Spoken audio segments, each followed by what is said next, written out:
नमस्कार, मी मंदार जोशी. तारांगणमध्ये आपलं खूप खूप स्वागत. रसिको, येत्या 18 एप्रिलला संत ज्ञानेश्वरांची मुक्ताई हा चित्रपट रिलीज होतो आहे आणि त्याचा अतिशय सुंदर असा ट्रेलर लॉन्च सोहळा आता पुण्यात झाला आहे. आणि त्या ट्रेलर लॉन्च सोहळ्याला प्रसिद्ध अभिनेते मनोज जोशी उपस्थित होते आणि ते या चित्रपटात आहेत. अतिशय महत्त्वाची व्यक्तिरेखा आहे आणि काही दिवसांपूर्वीच मी त्यांना भेटलो होतो होळीच्या निमित्ताने, रंगपंचमीच्या निमित्ताने, आणि आज आपण ह्या चित्रपटाच्या निमित्ताने भेटतोय. खूप महत्त्वाचा विषय आहे. मुक्ताईंचं चरित्र असं आजवर आपल्या मोठ्या पडद्यावर आलेलं नव्हतं. तर तुम्ही कसं बघता ह्या चित्रपटाकडं आणि तुमच्या अनुभवाबद्दलही सांगा. सर्वप्रथम मंदारजी खूप खूप धन्यवाद.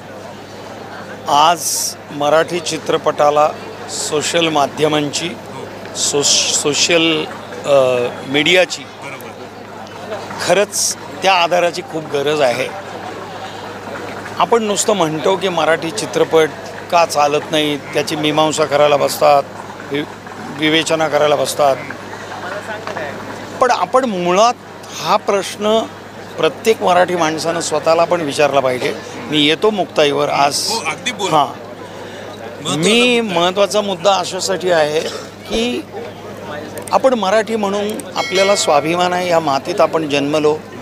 आपण छत्रपती शिवाजी महाराज ज्यांनी हिंदवी स्वराज्याची स्थापना केली आणि या महाराष्ट्र धर्म ज्या संत परंपरेने मोठा केला, महान केला आणि माणसाला माणूस म्हणून जगायला लावण्याकरता जे गुरुत्व ह्या संत परंपरेने प्रत्येक म्हणजे दर 8 गावामागे एक संत आपल्याला झालेला ही भारतीय परंपरा आहे.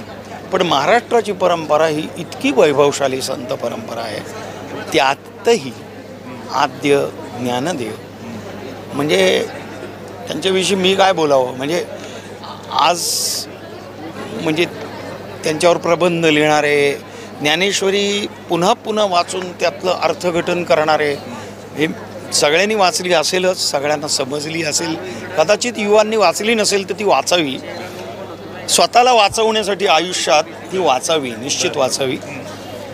आणि ह्या संत परंपरेनं आपल्याला काय दिलं. आज युवा वर्ग जो आहे तो आपण बघतो, भरकटलेला वर्ग बघतो. ड्रग्सच्या आहारी आहे, व्यसनाधीन आहे, काय करावं कळत नाही. म्हणजे जर सगळ्यांकडे धन असेल तरीही त्यांना डिप्रेशन येतं. ज्या लोकांनी एवढं भोगलं, मग ते ईश्वर असेल किंवा संत असतील, हे ह्या ज्ञानेश्वर, सोपान, आपले मुक्ताबाई, ह्या सगळ्यांनी जे भोगलं त्याच्या समोर आपण काय आहोत. आणि नुसतं भोगलं नाही तर त्याच्यातून जगावं कसं माणसाने ते शिकवलं. नामस्मरणाचा महिमा शिकवला, ज्याची आज नितांत गरज आहे. नुसती युवा वर्गाला नाही तर प्रत्येक त्यांच्या आईवडिलांनासुद्धा गरज आहे. कारण आपण ते पास ऑन केलं नाही. फक्त वारकरी संप्रदायाचंच कर्तव्य नाही आहे, हे आपलंही कर्तव्य आहे कुठेतरी. आणि ही फिल्म ही प्रीची किंवा प्रवचनाटे डोस पाजणारी नाही आहे की ही परंपरा किती मोठी वैभवशाली परंपरा आपल्या महाराष्ट्राला मिळालेली आहे ती आजच्या पिढीलासुद्धा कळावी. आणि काय होती मुक्ताई की जिच्या फक्त 45 आणि 48 ओव्यांवर, अभंगांवर, एक ओवीवर प्रबंध होईल इतकं महान त्या जगदंबेनं काम करून ठेवलं.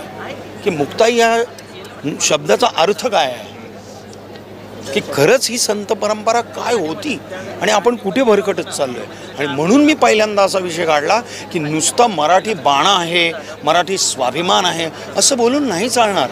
आपण जर चित्रपट नाही बघितले, मराठी चित्रपट, मराठी नाटकं किंवा मराठी साहित्यकृत्या ह्या जर आपणच नाही वाचवल्या तर फॉरेनर येऊन नाही वाचवणार आहे. तर संस्कृतीचं, भाषेचं खूप घेणं देणं आहे साहेब. तर मीच जर माझ्या मराठी चांगल्या चित्रपटासाठी चित्रपटगृहात नाही गेलो तर मी माझ्या भाषेचं, माझ्या संस्कृतीचं आणि माझ्या परंपरेचं नुकसान करतोय. ही भावना असली पाहिजे तरच आणि तरच मराठी चित्रपट चालेल.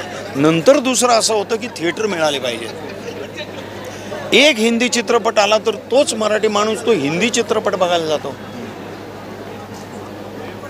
मी हिंदीत काम करतो पण मी निक्षून सांगतो की मराठी चित्रपटात कमी बजेटमध्ये चांगले आशेघन चित्रपट कसे बनवावेत, कसे बनतात. पण ती जी नाही, हे मराठी चित्रपटसृष्टीत आहे. असं नाही आहे की प्रत्येक बनणारा चित्रपट हा सर्वश्रेष्ठच असतो, पण त्या चित्रपटाची जी गोष्ट असते, त्याची जी त्याला मावजत म्हणतो, ज्याला ती जी दिग्दर्शन असतं किंवा टेक्निकली सुद्धा, किंवा त्याचं जे तत्त्व असतं किंवा ते कंटेंट असतो, तो कंटेंट ओरिएंटेड सिनेमा आहे. मराठी चित्रपटात कोणी स्टार नाही आहे, स्टार चित्रपटाची कथा आहे. आणि म्हणून माझी कळकळीची विनंती आहे प्रत्येक महाराष्ट्रीयन मराठी नागरिकाला महाराष्ट्रातल्या, हा चित्रपट आहे ना, हा खूप खूप खूप काही सांगून जातो. तर ही वैभवशाली आपली परंपरा आहे. ही फक्त आणि फक्त वारी करायला म्हणजे काही लोक शोबाजी बनवून पण वारी करायला जातात, काही लोक भक्तिभावानं जातात. पण हा जो भक्तिभाव आहे किंवा ही जी शिकवण आहे संतांची की माणूस म्हणून कसं जगावं ह्या आयुष्यात, त्याची आज नितांत गरज आहे. आणि ही आपली परंपरा आहे, हा आपला स्वाभिमान आहे. आणि म्हणून मुक्ताई 18 एप्रिलला प्रत्येक मराठी माणसानं स्वाभिमानासाठी, भाषेच्या, संस्कृतीच्या आणि सगळ्याच आपल्या महाराष्ट्रीयन बाण्यासाठी हा चित्रपट अवश्य बघा. रसिको, तुम्ही बघितलं का? मी मनोज जोशींना फक्त एकच प्रश्न विचारला होता, पण उत्तम अभिनेते तर ते आहेतच, तुम्हाला माहितीच आहे, पण त्यांच्यात एक उत्तम तत्ववेत्ता, उत्तम मार्गदर्शक दडलेला आहे की त्यांनी सर्व हे विवेचन केलं. मला हे फार महत्त्वाचं वाटतं मनोज सर. असं आहे की कुठलाही रिजनल चित्रपट आहे ना, ह्या रिजनल चित्रपटाला म्हणजे प्रादेशिक चित्रपटाला त्या प्रदेशातल्या त्या भाषिकांच्या लोकांनीच प्रोत्साहन दिलं पाहिजे. आपण कधी पायरेटेड चित्रपट माझ्याकडे येतोय आणि मी कधी फुकटात बघतोय, ही जी एक भावना आहे ना, ती काढून टाकली पाहिजे. हो, 150 रुपयाच्या वर तिकीट नसतं मराठी फिल्मचं, असतं का? नाही.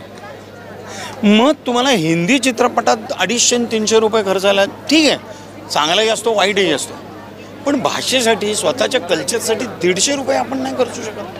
पण आता मनोजजी, तुम्ही आम्ही लोकलमधून प्रवास करतो म्हणून सांगतो, लोक असे पायरेटेड चित्रपट बघत पण हे असतात. चुकीचं आहे ना या सर. मानसिकतेवर काय आज चित्रपटसृष्टीला जर वाळवी आहे ना कुठली, तर ही आहे.